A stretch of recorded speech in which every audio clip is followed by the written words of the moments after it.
3 तारखेला जी आमसभा होणार होती, अनेकदा काँग्रेसच्या काही नगरसेवकाकडून वारंवार 2 गटामध्ये जे काही न्यायप्रविष्ट प्रकरण सुरू होते, त्याकरिता खऱ्या अर्थाने आदरणीय महापौर यांनी त्या न्यायप्रविष्ट प्रकरणाचा अभ्यास करण्याकरिता व कोणत्याही पद्धतीचं एलिगन्स लागू नये याकरिता खऱ्या अर्थाने ही सभा काही दिवस समोर ढकललेली होती। असे असताना सुद्धा भारतीय जनता पक्षाचे गटनेते व काही नगरसेवक यांनी माहिती न घेता महापौरांच्या विरोधात स्वतःच्या भारतीय जनता पार्टीच्या महापौर असताना सुद्धा निषेध नोंदवण्याचं जे कार्य केलेलं आहे ते निश्चितपणे चुकीचं आहे। खऱ्या अर्थाने नुकतीच जे 3 तारखेला सभा होणार होती ते न्यायप्रविष्ट प्रकरणामुळे आपण समोर ढकललेली आहे, ती पुन्हा होणार आहे। असं असताना सुद्धा महापौरांना विश्वासात न घेता, चर्चा न करता गटनेता व काही नगरसेवकांनी परस्पर आयुक्त कार्यालय येथे जाणे, कार्यालय बंद असताना आयुक्तांना घेराव करणे, महापौरांना फोन न करता, कोणतीही सूचना न करता, प्रदेश अध्यक्षाच्या स्पष्ट सूचना असताना की जे काही कॉप मेंबरची सदस्य निवडणूक आहे किंवा जे सिलेक्शन आहे ते आम्ही ज्या वेळेस सूचना करू त्यावेळेस घेण्यात यावी, अशा पद्धतीच्या सूचना असताना सुद्धा महापौरांना विश्वासात न घेता परस्पर फॉर्म भरणे, महापौरांना कोणतीही सूचना न देणे, वारंवार गटनेत्यांना महापौर यांनी फोन करून दूरध्वनीद्वारे चर्चेला बोलवले असता मी कुठेतरी बाहेर आहो आणि काही काळानंतर फोनच न उचलणे, अशा पद्धतीचं प्रकरण, अशा पद्धतीचं जे काही आचरण गटनेता व काही नगरसेवकाकडून होत आहे ते निश्चितपणे निषेधार्ह आहे। आम्ही त्याचा निषेध करतो। प्रदेश अध्यक्षांना वारंवार आम्ही सूचना सुद्धा केल्या आहे आणि त्यांनी सुद्धा सूचना केल्या होत्या की हे प्रकरण आम्ही वरच्या लेवलनं बैठक करून तातडीने सोडवू। असं असताना सुद्धा परस्पर निर्णय घेणे व भारतीय जनता पक्षाला बदनाम करणे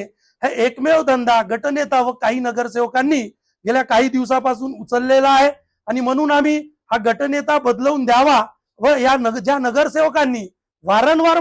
महापौरांना जे बदनाम करण्याचं षडयंत्र चालवलेलं आहे त्यांच्याबद्दल तक्रार प्रदेश अध्यक्ष साहेबांना आम्ही देणार आहोत, कारण की प्रदेश अध्यक्षांच्या सूचनाचं सुद्धा ते पालन करत नाही आहे। एकीकडे महानगरपालिकेचं कामकाज अतिशय व्यवस्थित सुरू असताना कुठेतरी स्वच्छता होत नाहीये, कुठेतरी कार्य बरोबर होत नाही, अशा पद्धतीची बदनामी महापौर व भारतीय जनता पक्षाची करण्याचं जे षडयंत्र काही नगरसेवक व गटनेत्यांनी केलेलं आहे त्याबद्दल आम्ही निश्चितपणे प्रदेश अध्यक्षाकडे आवाज उचलणार आहोत। आणि एक नगरसेविका म्हणतं की स्वच्छता चंद्रपूर शहरामध्ये होत नाहीये, खरं तर त्यांनी प्रभागात सुद्धा स्वच्छतेचा अशी कधी नागरिकांना न्याय देण्याचा प्रयत्न नाही केला आणि ते मात्र या ठिकाणी बोलते आहे की महानगरपालिकेत स्वच्छतेचा अभाव आहे। अशा पद्धतीचे विरोधाभास करणे, नागरिकांमध्ये संभ्रम निर्माण करणे आणि अशा पद्धतीचं कार्य या काही नगरसेवकांकडून व गटनेत्यांकडून सुरू आहे, निश्चितपणे हे काही चांगलं नाही। आज त्यांनी या ठिकाणी येऊन महापौरांना चर्चा करायची असती, वेळ घ्यायचा असता,